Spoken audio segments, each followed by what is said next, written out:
മാനവികത ഉണർത്താൻ കാന്തപുരം AP അബൂബക്കർ മുസ്ലിയാർ നടത്തുന്ന കേരള യാത്ര മഹത്തായ രണ്ടാം വാരത്തിൽ പ്രവേശിച്ചു.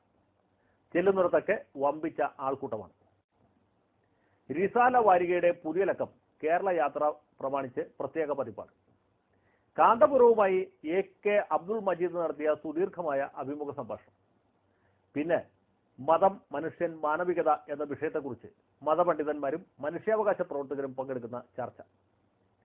മാനവികത ഉണർത്താൻ വേണ്ടി കാന്തപുരം ഉറക്കമിളക്കുമ്പോൾ കേരള യാത്രയെ തകർക്കാൻ വേണ്ടി അശ്രാന്ത പരിശ്രമം നടത്തുകയാണ് കുലംകുത്തികൾ.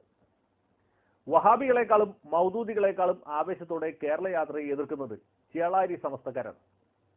SKSSF വിമോചന യാത്ര നടത്തുന്നു.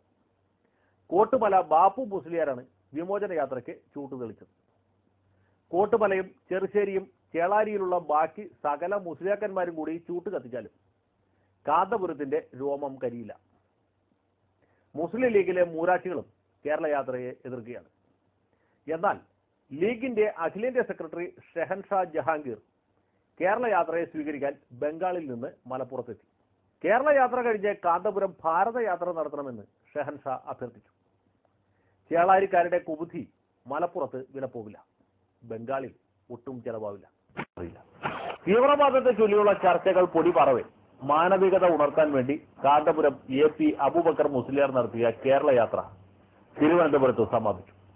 തലസ്ഥാന നഗരം വെള്ളക്കടലായി എന്നാണ് പത്രങ്ങൾ അടിച്ചുവിട്ടത്. കേരള യാത്രയ്ക്ക് ബദലായി EK വിഭാഗം സുന്നികൾ സംഘടിപ്പിച്ച വിമോചന യാത്ര കോഴി കോട്ടുവായിട്ട പോലെ സമാപിച്ചു. ലീഗുകാരല്ലാത്ത ആരും ഈ യാത്രയെ ഗവനിച്ചില്ല. കോട്ടുമലയും ചെറുശ്ശേരിയും കൂടിയാലും കാന്തപുരത്തിന്റെ രോമത്തിൽ തൊടാൻ കഴിയില്ല. സമാപന ചടങ്ങിൽ മുഖ്യമന്ത്രിയോ KPCC പ്രസിഡന്റോ പങ്കെടുത്തില്ല.